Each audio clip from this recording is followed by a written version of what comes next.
All right. Hey, San Diego. It's San Diego Steve here with today's interview. With us, we have Donald Appleberry, a San Diego agent and investor. Thanks for being here today, Donnie. Yeah, no problem, man. So, right off the bat, can you tell us a little bit about who you are and how you got into real estate?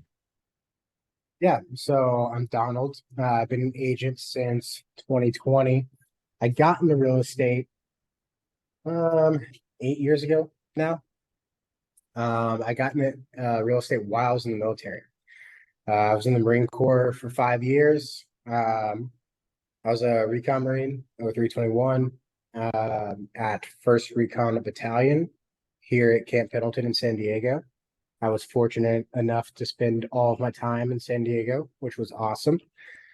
Um, During my time, I was always a an entrepreneur type growing up. I didn't realize it though, because I'm from the Midwest, right? So, where I'm from, you have you have like three life paths for the most part. You either so either way you graduate, if you don't go to college. You graduate, you marry your high school sweetheart, and you're either working in a factory, you're working at one of the fast food restaurants, or you're working in Springfield of the Lake in hospitality. Those are your options. That's your life path in the town I'm from. I started working in hospitality for a bit, doing some side gigs. You know those magazines where it's like, oh, you go around trying to get people to purchase whatever from the magazines. Yeah. I was doing that for a little bit on the side. It's pretty much MLM. The only You way you were, get paid is but you were bringing on hustling. board. Yeah, yeah. Even from a young age, me and my sister, every time the school had one of those magazines come out, we just walk our. I lived in the country too, so I'd walk miles. Like I'm like 10, walking miles down these dirt roads, knocking on these strangers' doors. They answer the door with a shotgun. It was totally normal, right? So I'm just like, hey, you want to buy cookies? Hey, do you want to buy this? You want to buy that? Blah blah blah. But didn't know how to funnel that, and I didn't for a very long time.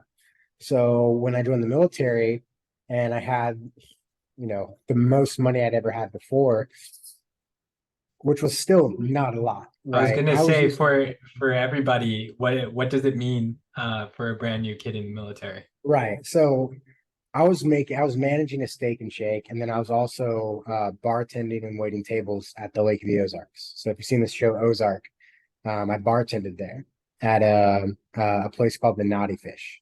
Right, I was Okay. on Nautical Lane. Right, wordplay. It was super cool. One of the funnest jobs I've ever had in my life. Awesome job. Excuse me. But I was making about, as my manager position, I was making about 850 bucks every 2 weeks. When I joined the military, um, E1, I got meritorious E2 out of boot camp. I was a motivator. Um, and then I picked up E3 during BRC. So after I graduated BRC, I show up to the barracks. I don't really have any expenses. Dog shit credit, excuse my language. Dog shit credit at the time. Um, but I had a little bit of money. I don't know, 1,600 bucks, 1,800 bucks a month, but no bills. Right. You So I'm were a like, I high have all this roller. money. I'm so rich. I'm doing so well. So we started off in a holding company called T Cell, Training Cell. Right before you go to your platoon, they stand up platoon. Where do new guys need? Who needs new guys? Who needs what? Blah blah blah. We ended up standing up in pretty much an entirely new company. So we were in T Cell for a while. So my job throughout the day was, hey, go get these certs, go to a couple of schools. Like I got to go to Free Falls, my very first school, right? So I got beat for that, right? Because the older guys like, fuck you, like excuse my language again, but like screw you, man. Like so we got beat a little bit, but we had a really good team either way. But in training still, I was just going to schools, coming back, downtime, classes, gym, standby. So I'm like, what can I be doing in my standby time? I was listening to Bigger Pockets a lot, podcasts on making money. Actually, I hadn't found Bigger Pockets yet. This was 2015. I hadn't found Bigger Pockets yet. I was day trading, right? I watched Wolf of Wall Street, as everyone has probably. Started reading up on trading, went in and I was day trading and I was making like $300 here and there. Like I'd trade for a week and I'd make $300, and I was like, dang, man, there's something to this, right? I was, looking back, I was just super lucky, right? I don't think I didn't know what I know now, but I don't remember what I knew. I just remember that I was doing okay day trading. So I even got to a point where a buddy was giving me money to day trade for him. Because I had time to, because I was in training stuff. But as our work tempo increased, I could no longer spend my time day trading or spend my free time day trading because I didn't have free time. So we were doing RNS. When you're in RNS for 3 weeks, And what is on a that? training thing, reconnaissance and surveillance, right? So we're doing like just a training mission. Hey, go in the woods for 3 weeks, sit in a bush next to these guys, and that's it. Right. So we go out and sit in a bush, do whatever, practice RNS, which sucks. One of the worst jobs. If you love RNS, you're a special person, and there's probably something wrong with you. Because it sucks, right? So it was a fun job though. Just the RNS part sucked. So everything else was cool.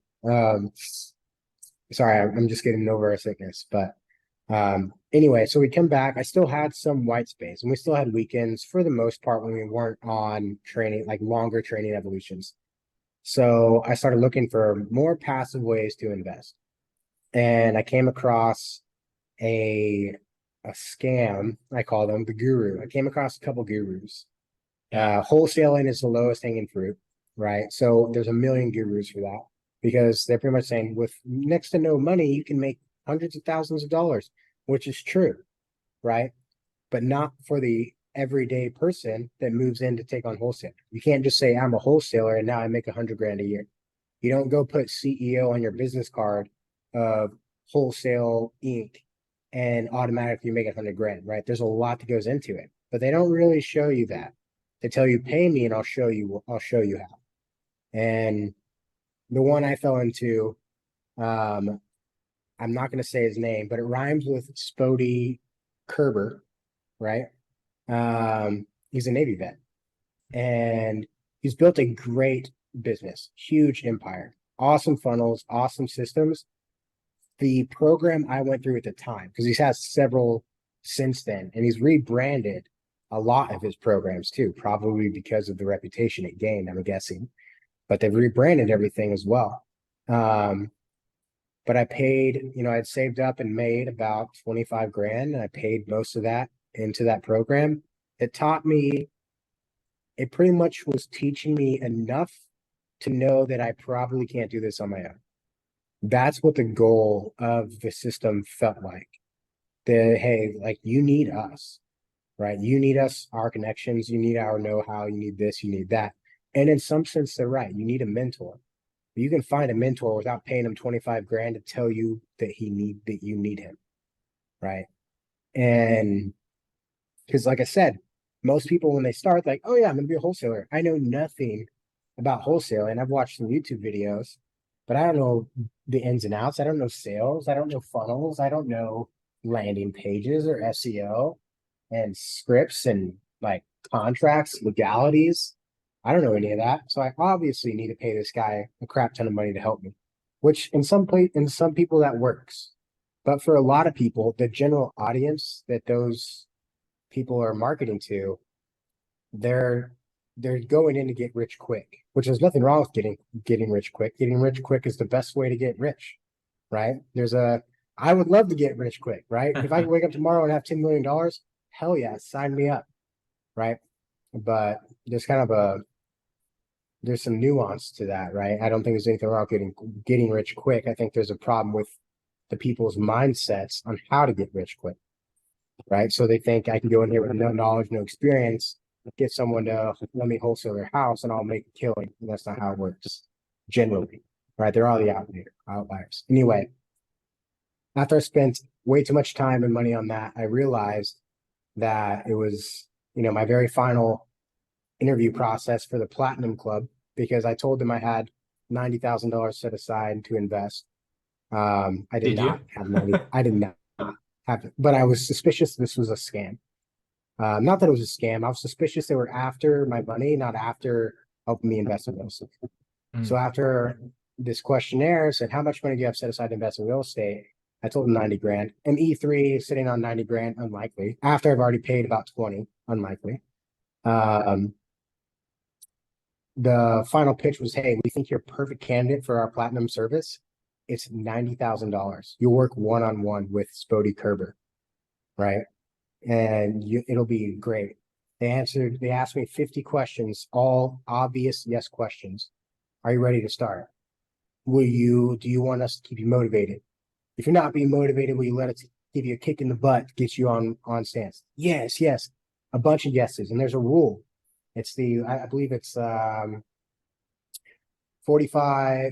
plus 40 equals 75, right? So if or 45 plus 45 equals 75 is a sales rule. If you can get someone to say yes 45 times in 45 minutes, you have a 75% chance of closing that person, right? So I answer this questionnaire over the phone with a closer. That's 45 questions, about 45 minutes of talking. All of them are yes questions. The final question is, are you ready to get started? Where should we send the bill, right? So it's a pretty decent sales strategy, but that's all it was. The sales strategy. They weren't looking out for my education. They weren't looking out for, hey, they didn't feel genuine that they wanted to help me exceed in investing in real estate. Did you feel that way over the phone while you were going through it?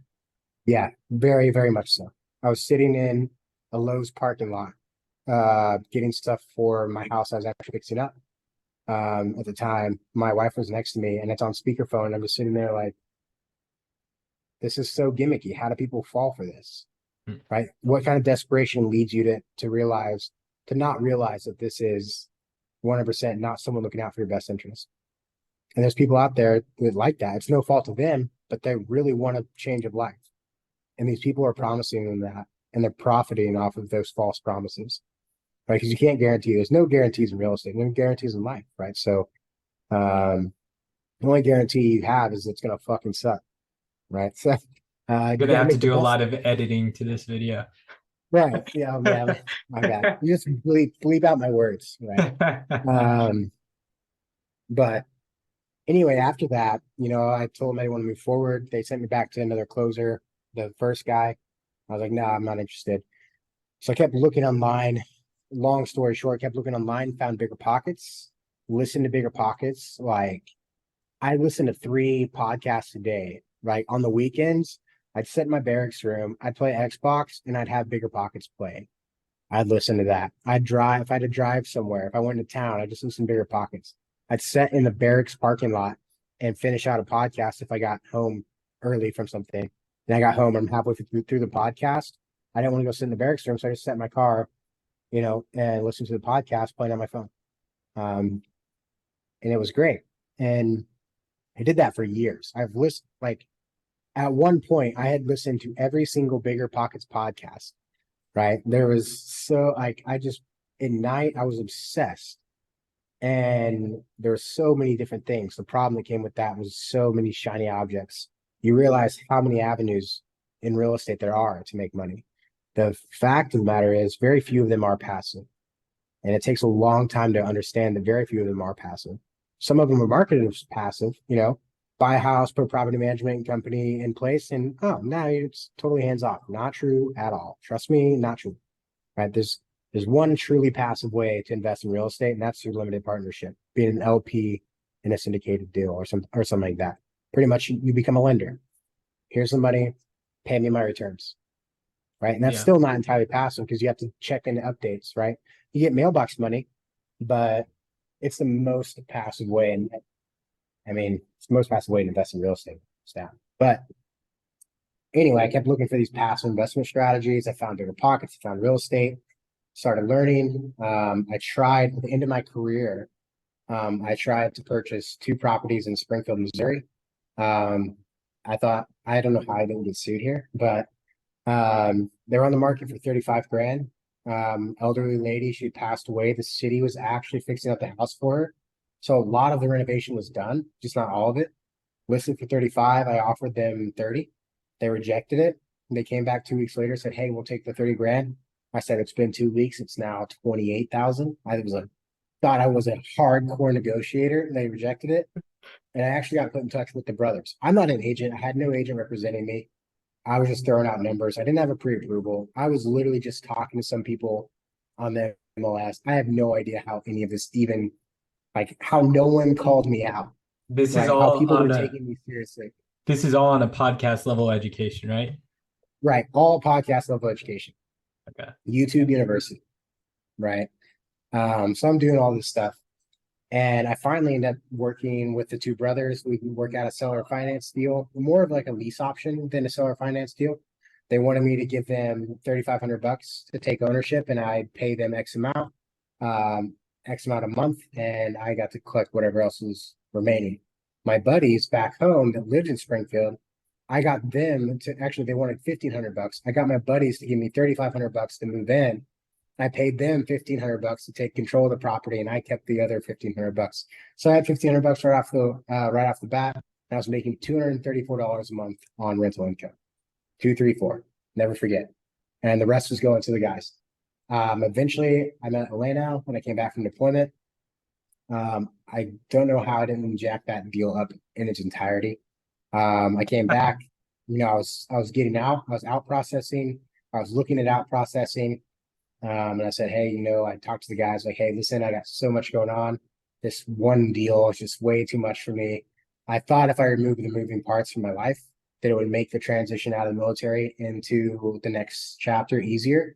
And it didn't really, right? I was on deployment and had these properties, like I was paying zero attention to them. All my trust was in my friend that was renting the property. Absolutely not the right way to do the deal. I'm so lucky this did not go sideways, but it was a $35,000 property, right? Get over it. Like, there's people have more credit card debt than the cost of that property. So anyway, it worked out. I'm like, hey, listen, can I just keep everything, just take the deal back? And they're like, yeah, whatever, sure. They're making money, and like they have tenants in place. They start making $300 a month, or sure, whatever. So you So almost did it almost ended up like an arbitrage deal that you somehow yeah, pretty much. negotiated over That's the why I phone. say it's more of a lease option. Yeah. Like I just pretty much master leased the property from them and did nothing with it. I put a renter in, When you right? were when you were in the process of getting out of the military, did you know what that next step was going to be? Did you know that you were going to start entering the real estate world as a professional? That's where it got interesting, right? Because at the end, and I made several connections here. I wasn't very outspoken about investing in real estate in general in the military, right? Because we were in a shame-based society, the community I was in, shame-based society. You find one thing to get poked at, everyone's gonna poke you. They're gonna rip you apart. And if you don't have the skill set to pass the torch, to pass the spotlight on to someone else, and they see the weakness, everyone homes in, right? So I didn't talk about investing in real estate because I was just one of the guys, right? I didn't have any really solid experience. I didn't have really any solid successes in real estate yet. So I was just a guy who had no idea what he was doing, right? So I didn't really talk about it. Now, when I was in, I knew I fell in love with real estate. And I knew I wanted to do something in real estate. So I started, meeting up with people, talking more in depth to people about like how to invest. I thought I was a newbie, right? Still, right? Because I hadn't really done much, if anything. I tried to wholesale, or I did a wholesale. I don't want to talk about the story. On I did accident? a wholesale in Missouri. But I didn't even get paid for it. I didn't get paid for it. My first wholesale ever, never got paid for it because What I happened? jacked it up. I jacked it up so bad, I had no idea what I was doing. I had no mentorship. I had no one showing me the ropes. I put the property under contract, I thought, and then I gave the property to an investor. The investor closed on the property, but no one had my contract in escrow. He was working direct with the seller to pretty much just cut me out. But my contract wasn't legal because it was bad, right? I was frustrated. It was like 10 grand I should have made, but I didn't. But Um, you're starting to show a pattern of just taking action. Like, I don't know what I'm doing here, but I know I need to start doing it. yeah. So one of the ways I describe myself, even now, right, is go fast, break things, right? I'm more of a let's get in the door and then figure out what the conversation is behind it. Not I don't want to, I'm not the guy that's like outside the door knocking, waiting for someone to open and hopefully let me in, right? I'm the guy that moment someone the door opens, I'm sneaking my way in there and I'm gonna blend and I'm gonna figure out a way to make it work. That's kind of how I approach it. That is not saying that it is better than the other way. It's just how I operate. There's both are fine, right? You just got to realize which way you operate. So I go fast, break things. I turn around, I reassess why did this break? How can I make it better, more efficient? Cool, turn around, let's test it, go fast, see what breaks this time. Some people prefer to take a more methodical approach where every step they take is freaking flawless, but it's a lot slower, Yeah. right? I prefer action first. I obviously I prepare. This is not an extreme, right? Obviously, I think I prepare. Obviously, I make sure I know what I'm talking about. But if you were to break it down in the simplest forms, that's how I would say it. So yeah, I learned lessons the hard way a lot of times. Yeah. Thankfully, it hasn't been that hard. And now that I've been doing more deals and I've been in higher stakes deals, not just a 10 grand wholesale, not just a $35,000 property, right? Dramatically more at stake. I'm way more prepared, and I've learned that that is crucial along with taking action, right? But I started more on the side of I take action without the prep, without being as prepared, versus constantly preparing and taking no action. So I think now, through my failures and my understanding of why these things broke, now I've tailored it into where, hey, I make sure I am extremely prepared. But the moment an opportunity comes up, I don't need perfect clarity to take action on that deal. I think that is like one of the most amazing bits that someone could listen to and take into almost any area of life. A lot of people listen to Bigger Pockets. A lot of people say they're a real estate investor. We were talking not too long ago. Everyone and their mother has a real estate investment company. Yeah, Every other agent you can talk to is an investor agent.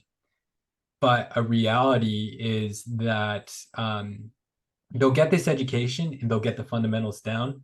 But when the rubber hits the road, it gets pretty scary pretty quickly. And not yeah, that the risk is high, like you said, you can eat an elephant a bite at a time. You can do a $35,000 property. You can do a $10,000 wholesale that you totally botch and don't get paid off of. But yeah. you learned, and I appreciate you sharing that.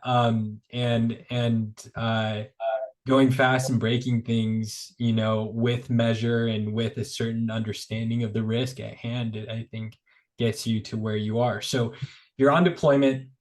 When you're on deployment, it's a high op tempo, but it's also kind of you're not worried about anything else because life is kind of focused, right? But you're in the process of getting out. So tell me how beyond the wholesale deal, going fast and Right. breaking things into real estate. When I was getting out, I realized that I knew more than I thought, right? I talked to a lot of people and I thought I was entry level knowledge. And, maybe I was for some for certain standards, but most of the people I talked to in real estate had no idea, including agents, had no idea what the hell I was talking about. And, not because I was speaking in hieroglyphs, but the problem with a lot of agents, and I don't want to call it a problem, right? Because it's not everyone's job per se to understand real estate, right? They're marketers. Agents are marketers. We are networkers, we are marketers, we're used for our connections and our ability to sell, not our ability to know how real estate works. So the issue I saw when I was speaking to all these agents, when I was speaking to all these people looking to invest in real estate was, the agents in particular, they knew a lot about housing statistics. They knew a lot about the real estate market and they knew talking points. But they didn't actually understand the product they were selling. They didn't understand how real estate worked. They knew buzzwords like appreciation. They knew, like, ask the next agent you meet, ask them how depreciation works and how you would leverage it to offset your taxes. Ask them how you would leverage depreciation. What's the benefits of depreciation? Ask them, because a lot of people, the buzzword of depreciation, like everyone knows what appreciation is and how it's beneficial, but how many agents know what depreciation is and how it's beneficial, especially if you're looking at an investment asset, right? So there's, after I talked to all these people, I show someone that was interested in investing, hey, you could do this, house hacking. House hacking wasn't popular yet, right? There was a few like different terms for it. And this was before house hacking was trendy. This was before being an investor was trendy. Was because this when you like thought 2017, 2016, 2019, 2020, right? 2019? So Okay. we talked to a lot of people. House hack had made the word house hack and came around, but it wasn't like super popular yet, right? Bigger Pockets was still, getting more popular, but it still wasn't like the Bigger Pockets it is now. And the Bigger Pockets is still going through several shifts as well. I think they're trying to refine their voice and their place again because they're trying the social media approach a little bit differently and very interesting. Anyway, you go on there and my friend and I, the guy I met in the second training cell. So at the end of my career, I got put back in a T cell and I was running T cell with my friend Jag. And we were running Force Company at the time. The Force Company we were part of, don't get it twisted. We were doing some cool stuff, standing up the next company, but we didn't get to really do anything cool with it because we were prepping it for the new guys coming into that company. Right. So we were running that and we were standing that up. So we were in charge of all the new guys. So here I was back in the same boat, working out, prepping, going to courses, doing some training, standby. But I was on a staff job. Cool. So stand by, more white space. I'm better prepared now. I know more passive ways to start investing. And I kicked it off. I started showing people how to invest in real estate and I referred them out to agents. And the problem, like we've kind of encompassed now, the person would call me and say, hey, dude, my agent has no idea what the hell I'm talking about. Right. Like they don't know they don't know what what depreciation is. They don't know you know, what how to leverage my property for long-term wealth, right? Even if it's a house hack, right? Because it's technically a primary residence, not necessarily part of your net worth, but how do you start using that house hack? How do you maximize, min max your investment purchase, right? Especially if you're doing personal finance or a personal residence, right? How do you maximize that to its fullest while not compromising your personal investment, which is your livelihood, which is the separate thing, totally different topic. When you're house hacking, you're not just investing financially, you're investing your livelihood as well. So these people say, I don't care where I live. I just want the best deal on paper. Cool, man. Go check out the best deal on paper and then come back and tell me you still want to live there. And 99% of the time, they're like, you know what? Maybe this deal is a little worse, but Yeah. I love the area way more. Yeah. You're house hacking. You have to take those things into consideration. I always tell people it's a sliding scale. You're trading comfortability with your ability to mitigate the cost on your mortgage, right? Where, if you buy a single family house and you rent out every single room, yeah, your mortgage will be covered 100% by your roommates, but your wife probably won't be that happy.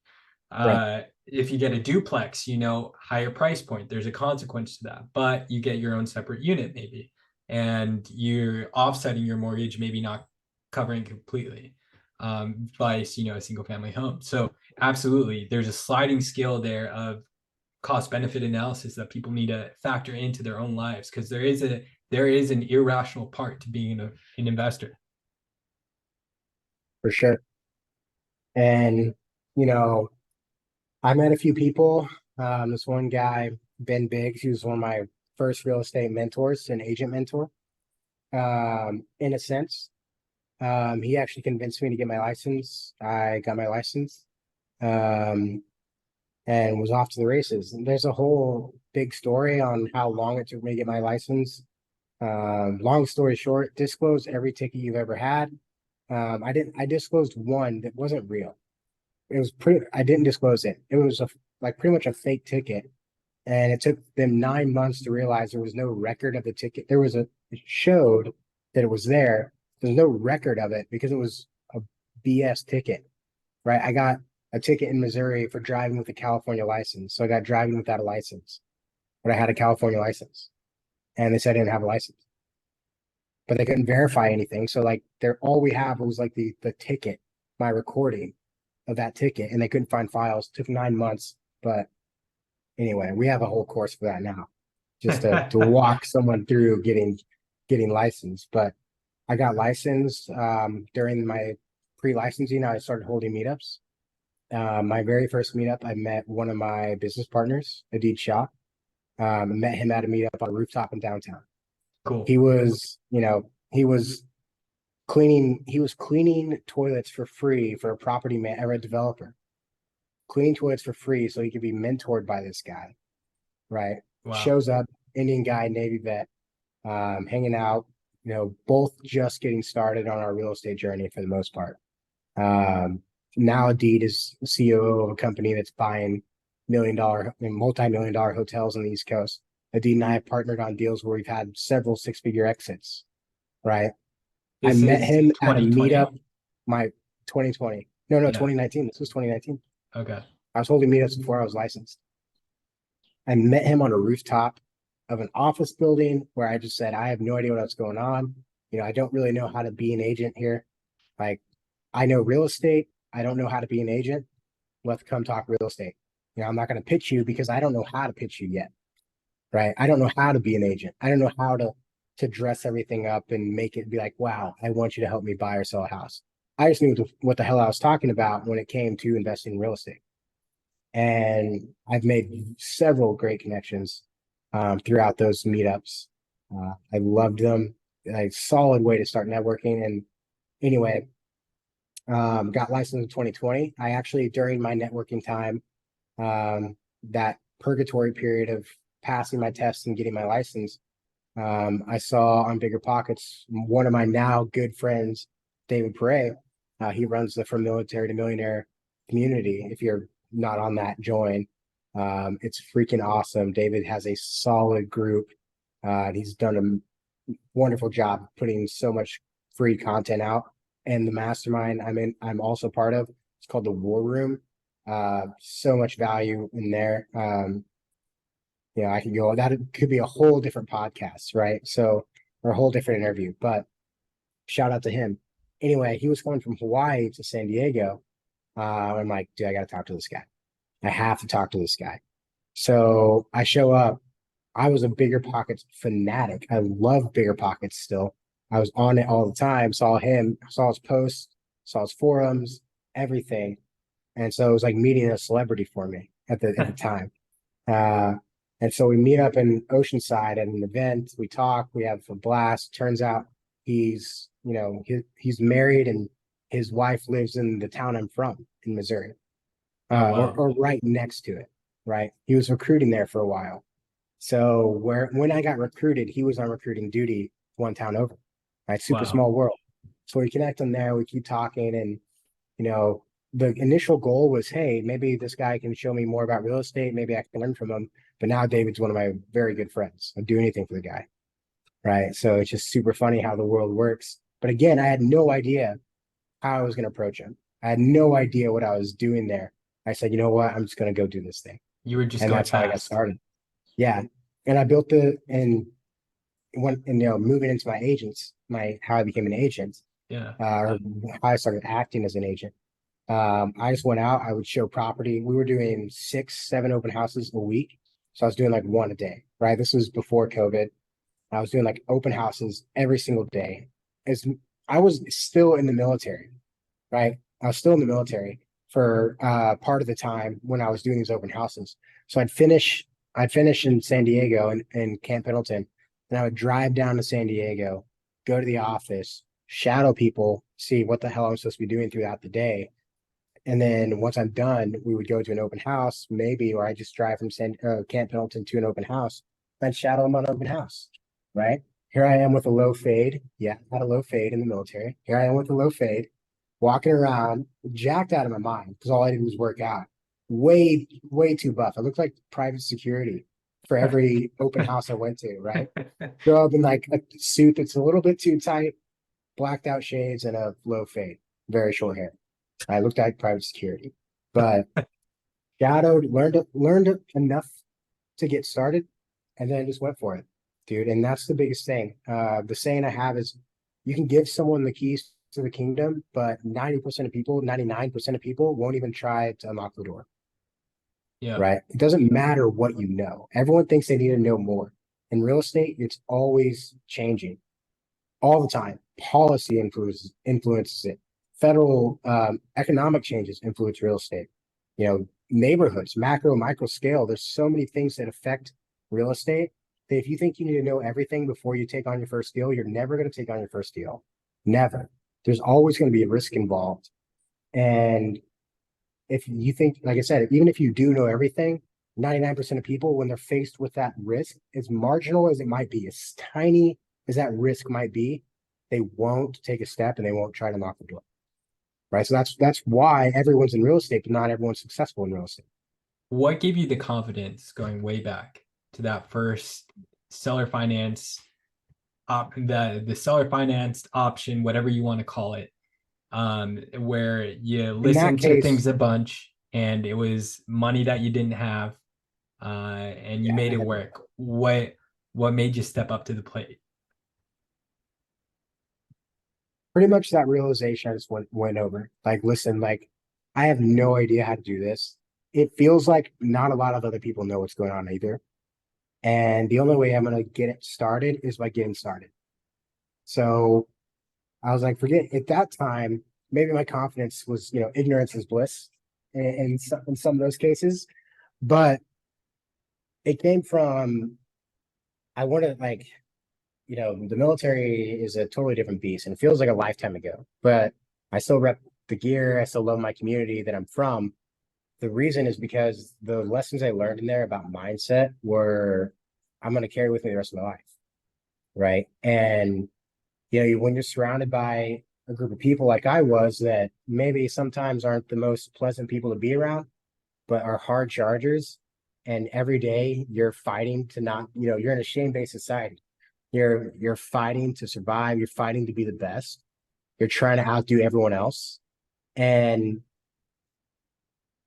when you like push your mind and body to certain limits, you start understanding more about yourself. And you start understanding what you can and can't do. A lot of people limit themselves a lot more than they, well beyond their limitations. They think their limitations are way lower than they actually are.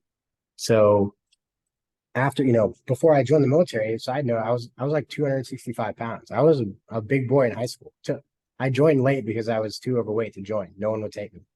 So I had to spend a year prepping to join the military. The reason I joined the Marine Corps, I got disqualified from the Navy because I got disqualified from the Navy. We'll just leave it at that. Got disqualified from the Navy. Air Force wouldn't take me because I was still too heavy, and the Marine Corps said they could ship me next week. So I went with the Marine Corps, right? Finally, after I was down about 70 pounds, I had to get down to 190. Wow. But yeah, so, pushing yourself and then seeing what you can accomplish gives you that type of confidence, right? So it wasn't necessarily arrogance, but it was like, hey, I've seen what I can do. I've faced harder things than dealing with how stressful can this deal be? Right? Oh, I have to do some paperwork. Oh, this paperwork isn't right. Oh, this person yelled at me. Like, oh, this seller is being strict on this, blah, blah, blah. Like, those type of stresses, I understand that some of them could jeopardize deals. I understand like that's a mental stress, but going through BRC, dealing with some of the things I've dealt with, and challenges I faced in my life, it taught me resilience. And I was like, hey, like, no matter, this might suck going into it, but I've been through worse. Right. And I always reference one time I was in a bush. I was drenched because it rained the night before, and I was soaked. I was soaked in my own sweat. Cammy's got super dry. I'm on obs all day. In the bush that I made, the only hole at the top, the sun would shine down right on me. So during the day, my camis would dry up and I'd be stiff and I'd be dying of like dehydration, it felt like. And at night we're on a mountainside and I would I'd freeze. It was so cold. It would get damp. It was horrible. We were there for like 2 weeks or a week and a half. And from that day forward, I was like, nothing can ever be that bad. Like that wasn't even that wasn't even that bad. That was just like going from freezing cold to dying of dehydration the next day, what it felt like anyway. And I was like, I came home, sat on my twin bed in my barracks room, was like, this is the life. This is awesome. So now it's like, what am I going to complain about? What do I have to complain about? Right? If I get stressed out because some paperwork's not done, like, what does that say about me? Like, figure it out, man. No one's coming to save you, that kind of thing. Figure it out. Like, take act. People do this all the time. There's people out there extremely successful at doing it, putting together multi-billion-dollar businesses, doing exactly what we're trying to do. Why can you not do it? Well, because they have this. That's all excuses. Bullshit. Go out and do it. That's all you have to do. Yeah. So that's where I think where the confidence came from. Seeing the people that do this and realizing no one has a master plan. Everyone's winging it. No one has like this detailed secret plan, conspiracies, like especially in the government, right? Like no one has any idea what's going on, the highest levels. So confidence stemming from a military career is something that's pretty common in our community, right? That is, a lot of people that get out look back on the stretches that they went to when they were going through their service, whatever they may be, and put a lens of perspective on their day-to-day life. But and we have people from the community that go on and market that mindset. We have experiences now that we market to people that didn't have the opportunity to join whatever community, to put themselves through physical and mental hardships to build Right. resiliency. But it's not a precursor to greatness, right? Being a veteran, being in the community, it's not for everyone. It's not supposed to be for everyone.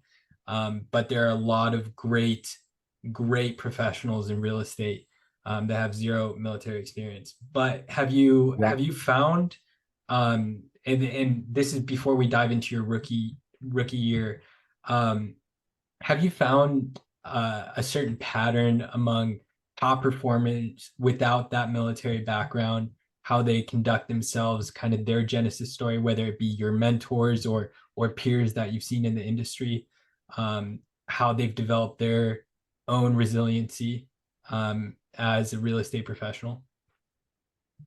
Yeah. And there's a lot of different things to dive in with that. Because everyone has their own story, right? I don't want to take away from someone else's story by saying, oh, the underlying story is this, the underlying story is that, right? Sure, everyone has maybe similarities, but everyone has their own journey and how they got there. Maybe it sounds similar to someone else's, but they see it totally different. But I will say the thing that separates the greats from the people that are just winging it, trying to get by, is literally just systems. That's all it is. Planning for systems. So you think about it this way, like, and we've talked about this before, is a lot of agents, when they become agents, they say, okay, now I need all these leads. I want all these leads. I want all this. I want a great CRM if they get the CRM. A lot of agents don't even care about CRM, right? When they first get started. How do I get leads? How do I get leads? Oh, I'll give you leads. Cool. Perfect. Oh my gosh, you're so awesome. I'm going to crush, right? The problem is they don't know how to speak to them. The problem is they lose track of them. My first year, even though I did well for relative for what the market was, and my first year of no experience, my CRM was a notebook. One second. A notebook. This notebook right here. 10X Journal. 13 August 2019. This is the notes on my leads. That little thing right there. Right. And as it evolved, my notes got better and better and better. But this is my CRM. And I had this for my days. I track my day. I would track my high priority tasks sometimes. But my leads, my clients I would get, or some referral, whatever, what have you, I put them on a notepad. I'd open my desk in my office I'd write their name down, I'd write their email, phone number, what they're looking for, and their approval amount or the price range is looking in. And I would take that sticky note and I would stick it on my desk, stick it on the glass back into my desk. I'm not kidding you that I lost deals because those sticky notes fell. They fell and went under my desk and I didn't see them. And I never remembered the client. I had no reminders. I had no system in place outside of write their name down somewhere and put their name and contact info on one sticky note. That's it. That's the only place I had all their information is the sticky note on a glass shelf. Okay. Now going back to what separates, what the underlying factors are. The biggest difference, the successful teams, they have systems. They have accountability, not for just the agents on the team, but for themselves. They have an assistant that is pretty much, you would call them assistants, but in a lot of cases, assistants boss you around. They tell you what to do. You tell them, hey, keep me accountable for this, this, this. Tell me no when I want to do this, blah, blah, blah. And if they're a good assistant, they're going to feel like your boss. And that's their job. That's what they're there for, to keep you in check. And a lot of the high performing teams I've seen, they're driven. They're not only driven, but they also are backed by the systems because the fatal flaw we all have is we're human. And the margin of human error will always be there. So you can bet even the best, if you were perfect, the human error is still in there, you're going to lose deals. You're going to mess up. So just supplementing your work and your drive with systems and fallbacks and reminders and finding a way to optimize you at a higher scale level, that's what makes people truly stand out teams that survive the couple year mark as an agent. What it's like a 90% failure rate, 85% failure rate. Probably going to go up because we had so many new agents join in a thriving market. Now it's shifted, right? So that's the biggest thing, just putting systems in place. But when it comes to the individual, everyone has a hard story, right? No one's unique. Everyone has a hard, right? Maybe your heart's harder than this person's hard, or you think your heart's harder, whatever. It doesn't matter. It's still hard to that person. They're still dealing with shit. And when you overcome things that you view as difficult, regardless how difficult it is to someone else, that changes you and boosts you and makes you more confident or makes you feel more resilient, and you can take on more and more. So a lot of the highest successful people have some of the worst stories, right? But that's part of it. I think it's just not being afraid of competition, not being afraid of friction, or being afraid to fail. Okay, so let's flip it a little bit. I'm a consumer in the market. I'm looking for my first home. And what I see on the surface, from that conversation is, hey, my name is going to be 1 in 1,000 on this spreadsheet that you're going to use to bug me every couple of weeks. What am I going to see as a consumer on the surface level instead of that? And what am I looking for in a good agent? Right. So break that down. The first thing, if you have, for example, we have couple thousand people in our system, right? I'm not sending out an auto text every day, every week saying, hi, Sharon, how are you? This is Donald. Would you like to buy or sell real estate today? Let me know. Here's my business card when you're interested, right? Most of these people that we're talking to, the leads anyway, people we call leads, are people that we've had conversations with and we've had some rapport built, right? You are trying to help them sell. You're trying to sell them something, which is yourself. The best way to sell yourself to someone, to work with someone, is to build rapport and build relationships. You're not going to do that over boilerplate text templates. Sure, maybe you'll get some leads here and there, right? People are just clicking through. Yeah, I like that. I like the analytics, whatever. I like some of your marketing. Cool, done, right? But the approach we take is everyone I talk to, I try to build a relationship with, right? If it's day 2, if it's our first listing appointment, I'm going to sit down. We're going to talk about the property, sure, but I'm going to find out what their goals are. I'm going to find out what their long-term motivations are. And even in my presentation, like, listen, hey, after this happens, you're stuck with me, man. Like, I don't care if you're selling your house in Vista and moving to Reno.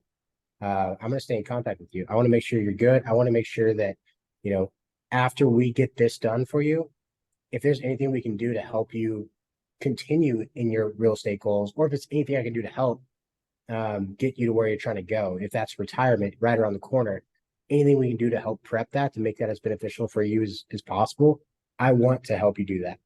Right. And the reason I do that is because I've been burned. Like one of my first lessons was the Spodie Kerber guru thing. I've been burned by someone that's just after money. Right. And it freaking stunk because I had none, had nothing. Right. And I took this huge chance and it backfired on me.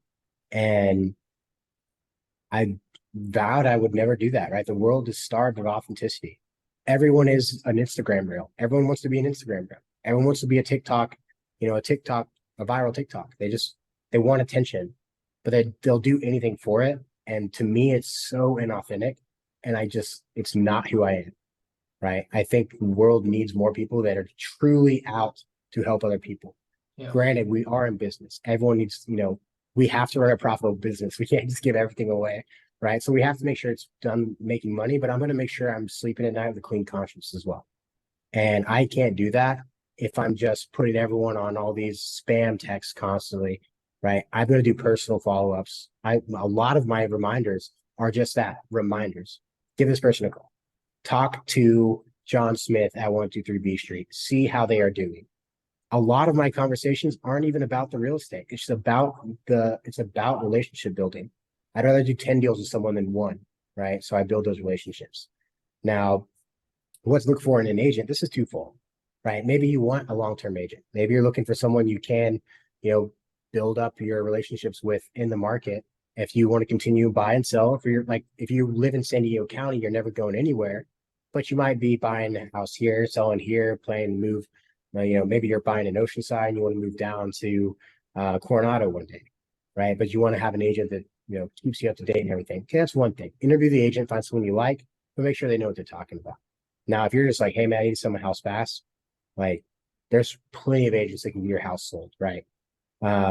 We need to look for when it comes to that is just their marketing capability. Like what does the marketing look like? Just because they're cheapest, when you're paying someone nothing, yeah, maybe they'll have someone come do professional photos, but that's it, right? So is the only thing you're paying for to be listed on the MLS is doesn't make any sense. To have someone hold an open house for you, like what is truly their marketing approach? Now, do you need to have all this broken down for every single agent you interview? You can, but I don't think that is the biggest selling point. Right. Right. You need to find someone that clearly knows what the heck they're talking about, and they don't need to show you everything that they do for you to understand they know what they're talking about. Right. If you can have a conversation with someone and they can do wave top, breakdowns of how they're going to get this done for you, maybe that person's better than the person that's spending 45 minutes talking about how they shoot angles from certain rooms. Right. So it's very hit or miss, and it's, as always, the safest answer and the most realistic answer in real estate is it depends. Yeah. Now, I'm going to ask you not as a point of self-promotion for yourself, but rather because I know what you and your team can deliver. When somebody asks, what kind of marketing can you bring to me in order to sell my home? What does a premium marketing package look like on the market for someone that has no idea what it means to market a home outside of, hey, I could take some cell phone photos and post it on Zillow or sale by owner? Right. Every time I see cell phone photos, I die a little, right? How are they still a thing? How like we have better, the pictures, a cell phone can take good pictures, but the pictures they post most of the time from a cell phone are just horribly done, because it's not just the device, it's how you take the picture, it's the atmosphere you're setting, blah, blah, blah, blah, blah, right? So what does a premium package look like? Yeah. And again, that comes down to the property, right? It comes down to how much do you want to spend on marketing? How fast do you want to sell this house? What are you trying to push the neighborhood record? Right? If that's the case, okay, let's dive in. So the luxury packaging, you do the photos, you do video, you can put together a website and drive SEO through that website, have an individual website depending on the price point. Probably won't do that for a mobile home. You're not going to create a website for a mobile home, individual mobile home. But if you have more of a unique listing, doesn't have to be a high price point, but if it is unique, maybe create its own website. Drive that through Google, pay-per-click, things like that. Social media, Social media is huge, but social media doesn't have to be crazy in depth to make it a very um, uh, capturing ad, right? You can do something super simple, right? We're in a time where attention spans are no longer 1 hour, no longer 10, 15 minutes. You don't need to do a 10, 15-minute breakdown of the video of the house and put it on YouTube.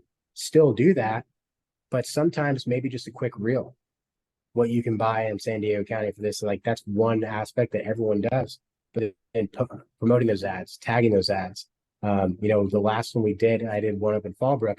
I had people from Alaska calling me to put offers in this property.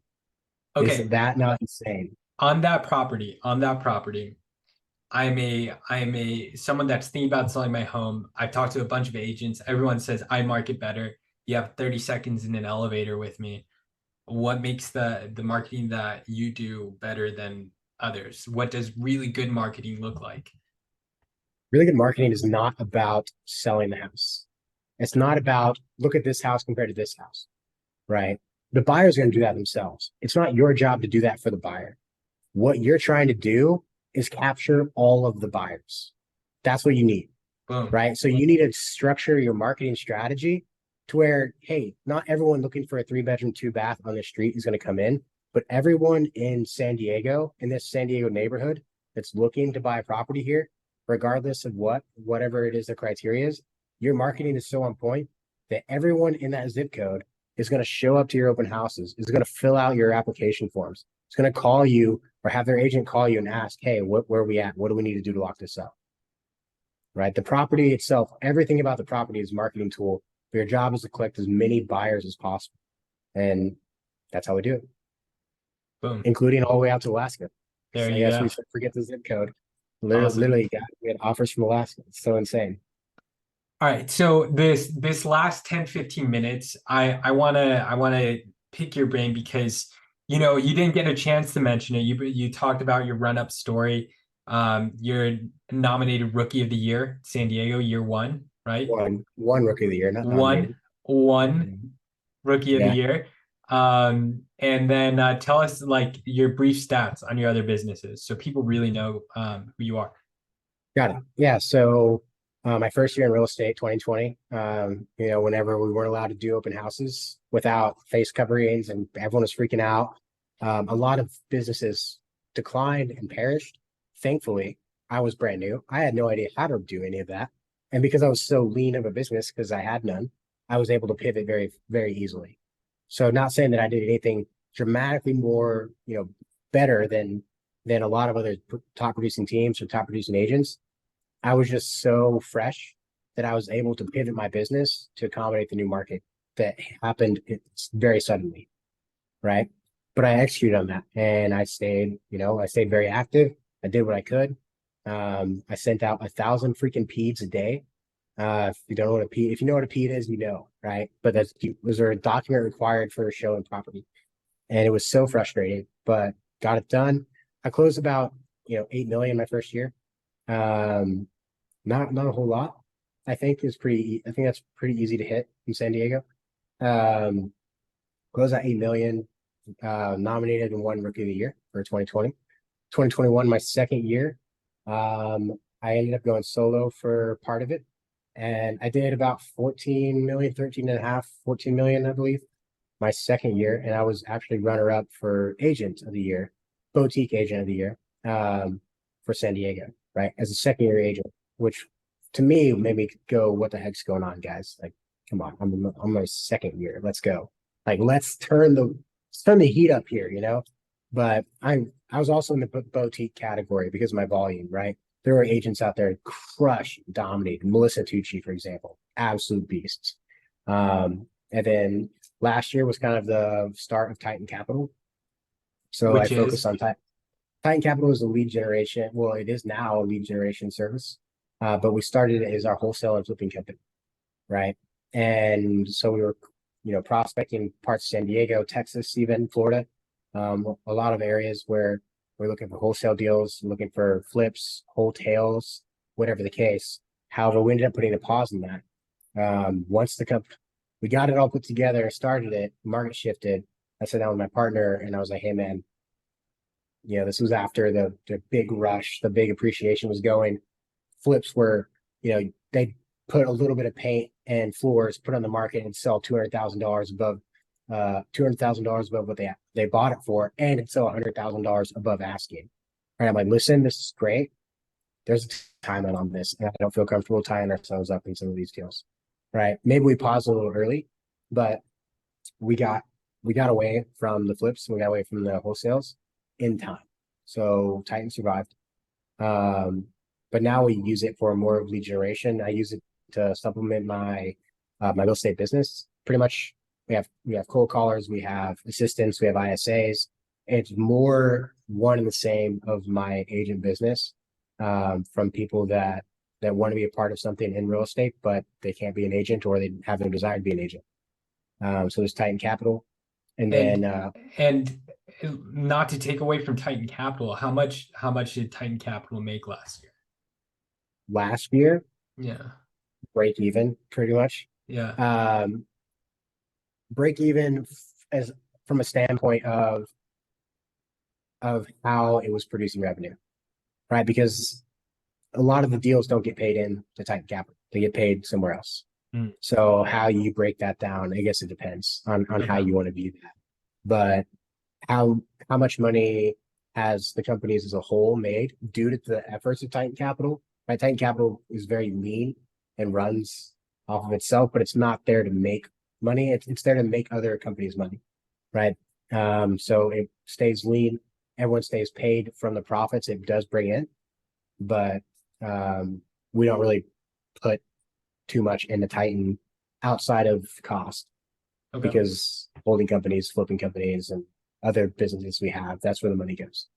So that's a whole nother talk about how we structure everything. But a couple six figures, I'd say, first year. Nice. Yeah. Okay. So into 22 and 23? So moving into this year, now I'm more focused on my real estate team. My last year was all focused on Titan, getting it running, building that up. At the end of last year, I started working with my business partner, Deed, on a company he's a part of that does the hotel investing. So raising capital,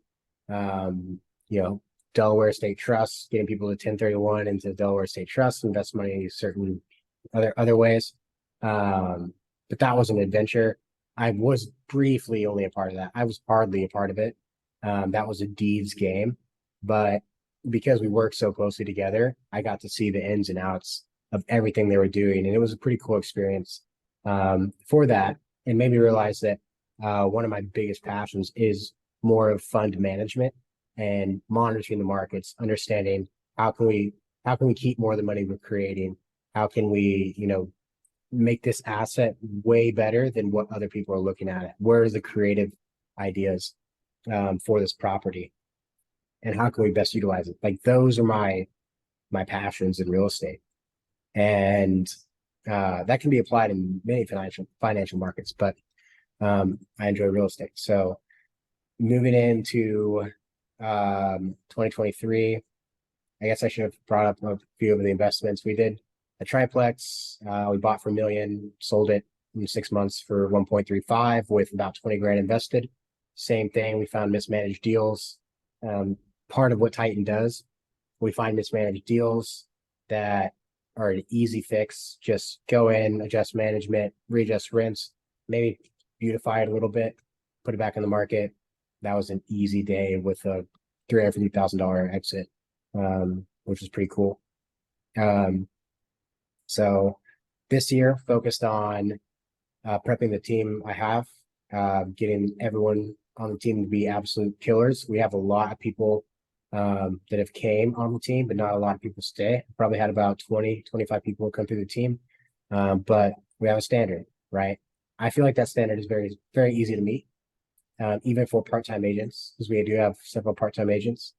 But some people they're attracted to real estate and being an agent from the Instagram posts. Remember how we talked about everyone wants to be an Instagram reel. Everyone wants to be a TikTok post, right? But the reality is You're in front of a computer, you're on calls, you're having hard conversations. Not every conversation is, I have so much equity in my house and I want to sell. Sure, I'll help you sell. We can do this, this, and this. Wow, what a beautiful home. Some people are going through some struggles. Some people are saying, hey, my father passed away. My mom's in the home. I inherited this house. I'm going through some stuff. I can't take on this house. I can't pay for it. I can't do this. It's out of state. Like, what do I do? I need some help here. And that takes someone that knows what the heck they're doing to actually get that deal done. There's people going through foreclosures. There's people going like that. Maybe they're not in foreclosure, but they're in a really tight spot. And sometimes, maybe they don't have a crap ton of equity. Maybe they're not looking at a huge win. So how do you help by keeping their best interests in mind? How do you structure your deal to make sure they still end up with a W at the end of the day? And that's what I'm showing my team how to do. That's what I'm prepping for. And yeah, I mean, I think this year is going to be very exciting. I think there's going to be a lot of opportunity in the markets. I think right now there's a lot of opportunity in the market. Well, And brag about your team a little bit. How'd they do in January? We're so the 32 team's days yeah, into the so year. so let me preface real quick, right? So the team started last November. Not really the team yet. We have a few people from the OG team still. Everyone started, getting licensed and blah blah blah. But now that everyone everyone on the team's now licensed, we only have a couple full time. We have several part time people.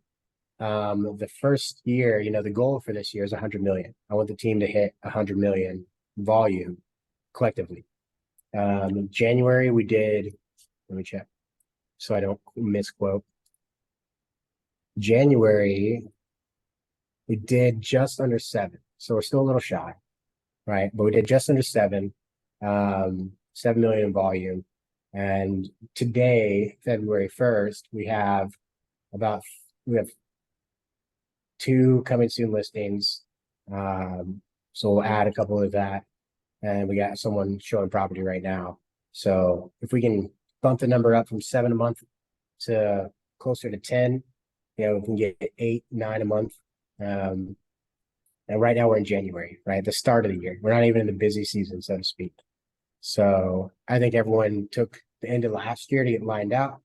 And now we're on track. We have the systems. We just need more. I don't think we even need more people, maybe 1 or 2, but bring 1 or 2 more people on. You have a good group. They're going to crush it. They already are. They're active. They know what they're talking about, and they learn from each other. So, which is great to see. Yeah. I kind of run it like a shame-based society. It's not. I don't shame anyone on the team. I tease a little bit, but there's no BS, right? If one of my guys is messing up, I don't have to call him out. Someone else will, right? Yeah. He'll, that's just how it works. Because we all want to see each other succeed. And that means pointing out, hey, maybe try this, maybe try that. Right. That results in a better service to your clients and your team's clients. It does. Now, I want to leverage that knowledge. You shared your story. You hit us with some stats. You told us who you are. Let's talk about San Diego real quick. Okay. I just pulled up a stat or a headline from NBC San Diego. It says, quote, your San Diego home is worth $100,000 less. What the hell is going on?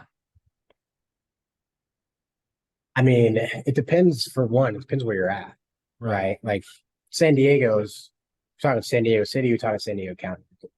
A lot of places did see prices come down, but that's not because it's complicated, right? Prices didn't dramatically start coming down. They just stopped being overbid constantly. It was the first part of that article, right? So the first part is, hey, your house didn't come down. Just the comp that the agent said your house is valued off of, that one sold $300,000 over asking. That one sold $100,000 over asking. If you think I'm making these numbers up, I had a client. We looked for almost a year straight. Our average offer was $80,000 over asking. Our average offer, and we were looking for a year. Well, why didn't I just recommend him to go up? I couldn't do it with a clean conscience. Couldn't do it. Couldn't tell him, yeah, go 120 over. I couldn't do it.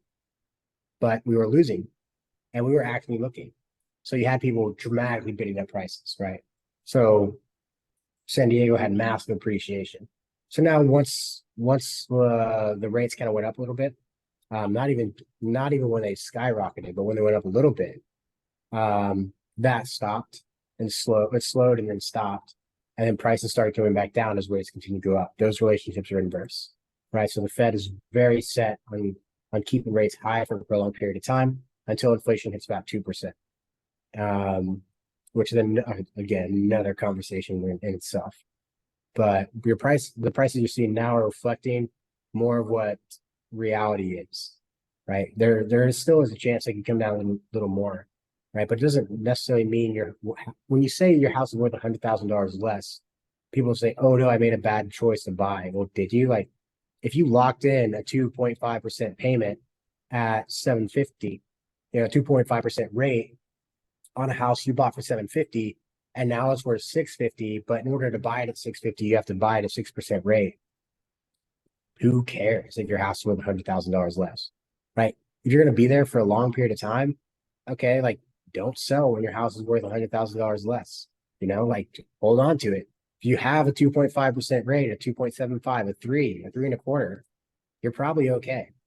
Your rents can probably still match or beat your payment, right? So it's a lot of fear mongering. Like people say, well, my house is going down in value. A lot of people say they're waiting for houses to go down in value before they buy. The reality is, like, can you buy the house when it does go down in value? Because if you don't have liquidity, if you don't have cash, you're gonna have to borrow that money. And guess what? It's a lot harder to borrow money when asset prices are down, because that means the cost of the dollar is up because the dollar is stronger. So now you're going to be borrowing at a very high rate. And if you don't have enough money set aside to offset that or to weather that storm for 2 to 5 years, the guy that can weather the storm with a very low payment, maybe his house is 100 grand less, maybe he can weather that 2 to 5 years pretty easily because he has one of the best payments in San Diego. What's the difference between a market correction and a market crash, and what are we seeing right now? It depends on how you Google it, right? So if you're looking for like technical terms, I believe a correction is like 10% or less, a crash is 10% or greater. A less than 10% crash is greater than 10%. Now, I think we've already seen a crash, right? It just wasn't being reported on the same way, right? We've seen price reductions. I've seen both, like, I'll give you an example. I had a listing, 1.1. I listed at 1.1. The comp put it at 1.2. Listed at 1.1, 100 grand less. I ended up canceling that listing. I canceled that listing because I had issues with the seller. She was very frustrated, out of state.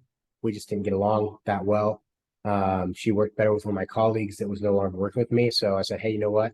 I'm gonna put you in touch with someone that can help you. I no longer think I can work with you on this transaction. Anyway, that property has been listed for over a year now and is finally pending, right? I stayed in contact with her, right? We've mended the relationship. I stayed in contact with her because we brought her several buyers, but she wouldn't take the offers because they were insulting. And the offer she's pending at now is 20 grand lower than the offer we brought. And it's pending at 820, right? So if it's pending at 820 and a year ago, it was comping at 1.2, right? Is that a correction or is that a crash? What's going on? So maybe, to each their own on certain properties. But as I was saying, a lot of people, when they were comping properties, were using properties that were dramatically bid over asking. So now you have to ask yourself, is that even comparable? And then when the market shifted, you were dealing with this like 3-month window where you pretty much had zero comps. Like if you're listing a property in June or July of last year and you're trying to use a property that sold in May, you can't.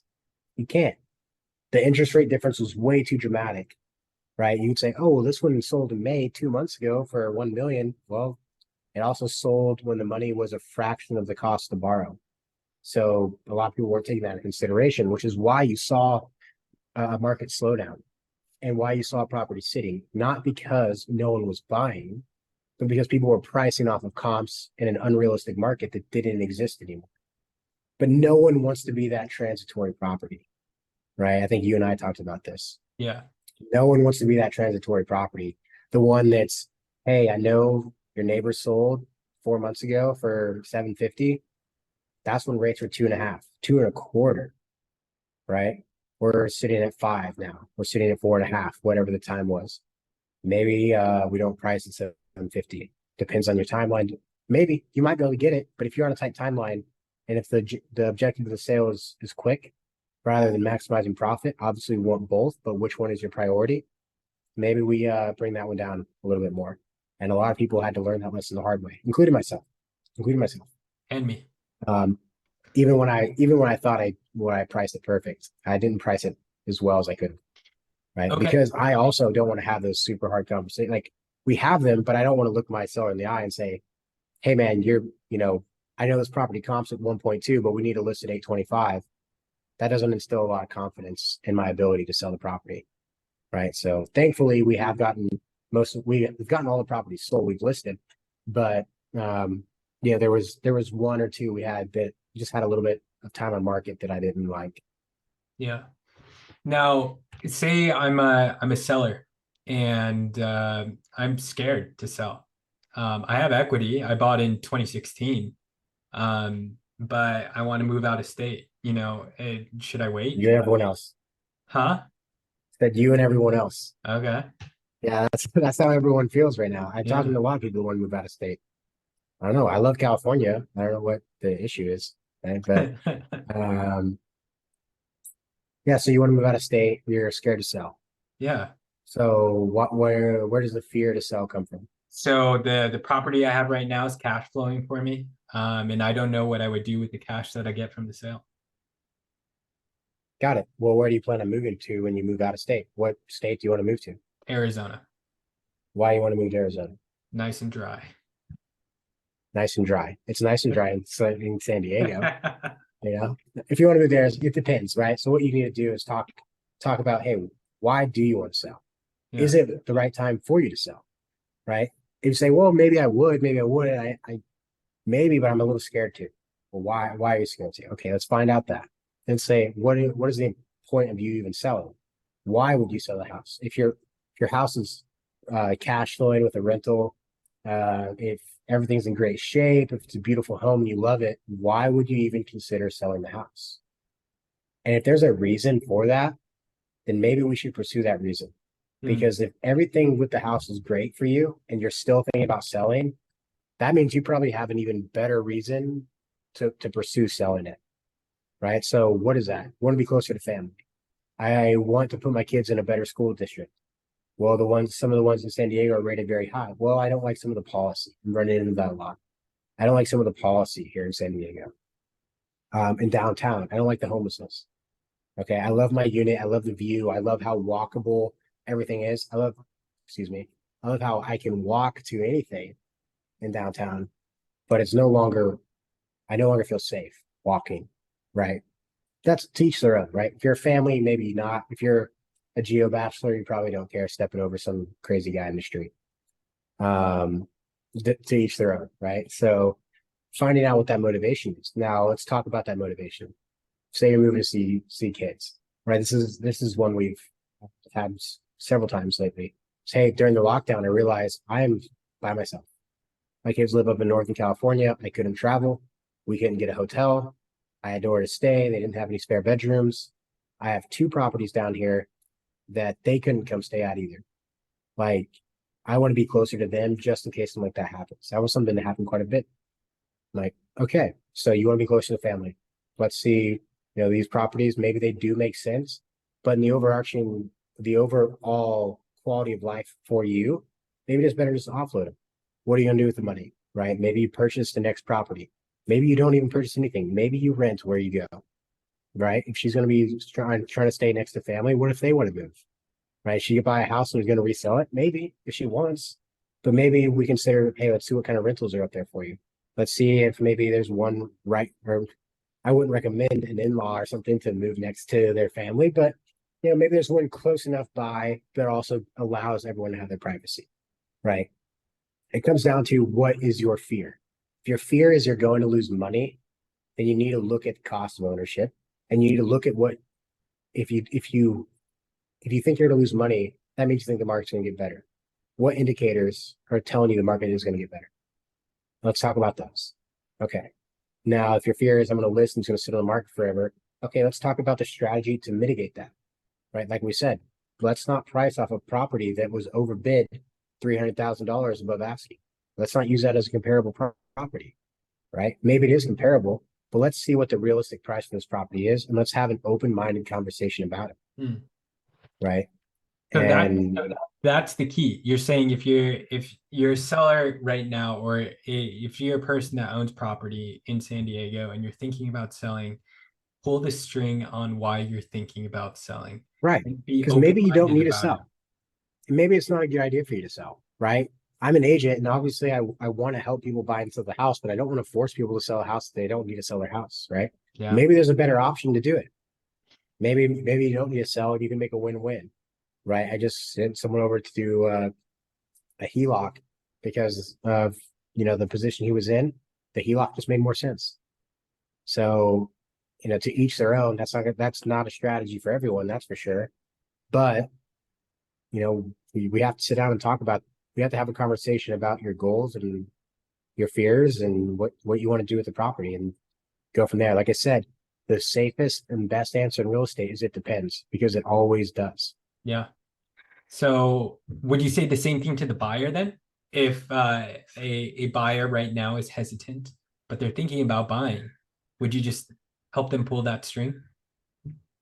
Yes and no. So buyers are a little trickier. Again, it depends, right? But buyers are a little trickier right now, right? Because buyers have power, but they're also more, just as a seller is subject to a buyer's opinion of the property, a buyer is subject to pretty much the economy, because they're borrowing money for the most part. If you're walking around with pockets full of cash, you could probably pick up some pretty sweet deals right now.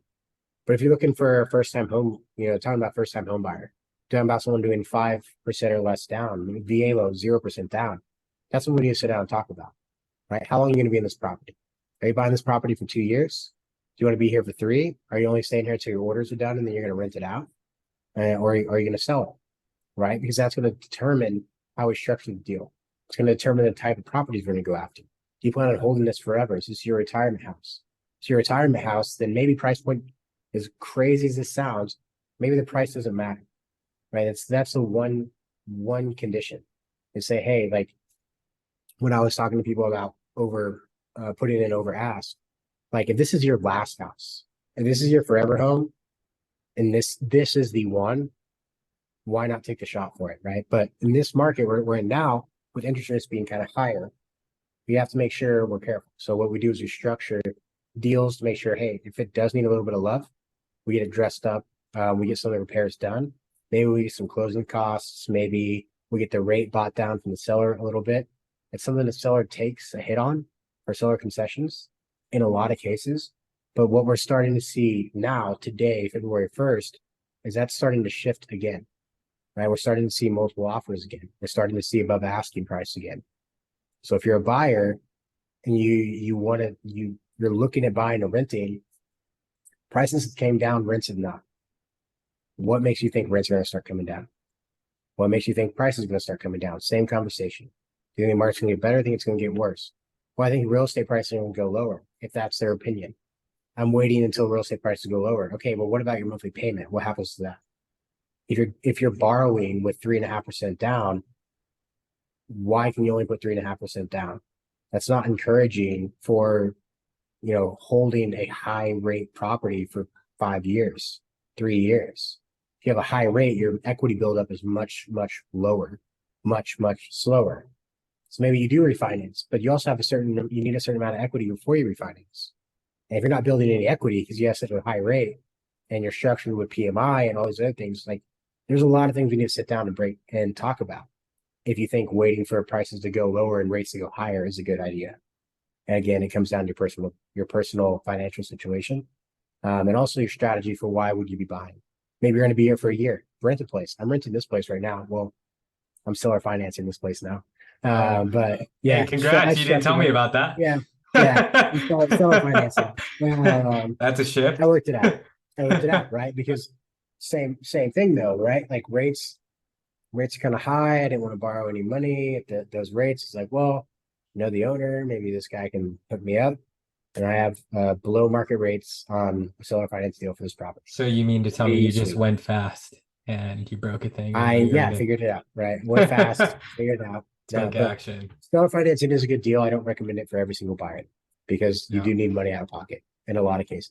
You can try, no Yeah. harm in trying. What are they gonna tell you? No, right? So, but yeah, I think right now is a solid time to buy. I think right now is a good time to sell. I think we're in, as weird as that sounds, I think we're in like the home stretch of a somewhat balanced market.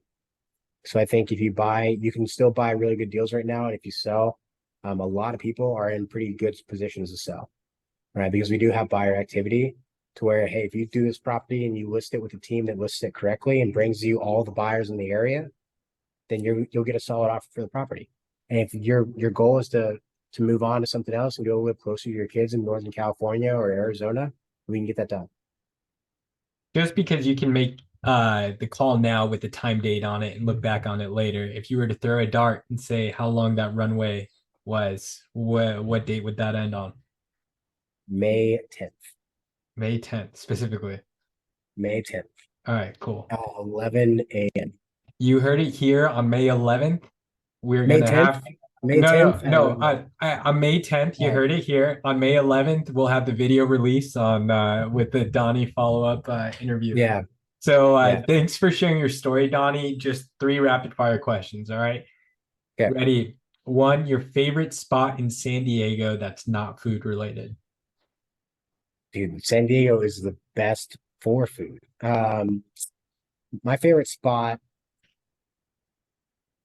that is a little tough. I'm gonna have to, it's at a restaurant, all right, but it's not for the food. They took my favorite stuff off the menu. But I really like Catch Brewing. It's Catch, it's right there, the dome on Coast Highway. It's right next to the pier. It's very lively. You're right next to the Nautical Museum. So you go walk through some of the ships. You're in a good part of downtown. It's very sunny. You have ocean breeze. You can see people sailing. Every now and then you get to see like the crazy mega yachts come through, which is kind of cool. They also have a pirate ship that goes through and fires blank cannons. It's a cool scene. I like working when I was working out of that area. I loved it. Sit in the sun, have a drink, working on my Cool. computer. It was my favorite spot to go to. Nice. Follow up. Favorite restaurant in San Diego because it is such a food spot. Born and raised. I love Born and Raised. Overall, Born and Raised for the steak, Cowboy Star is probably the best. The one I want to hit up though is called Huntress. I want to go to Huntress.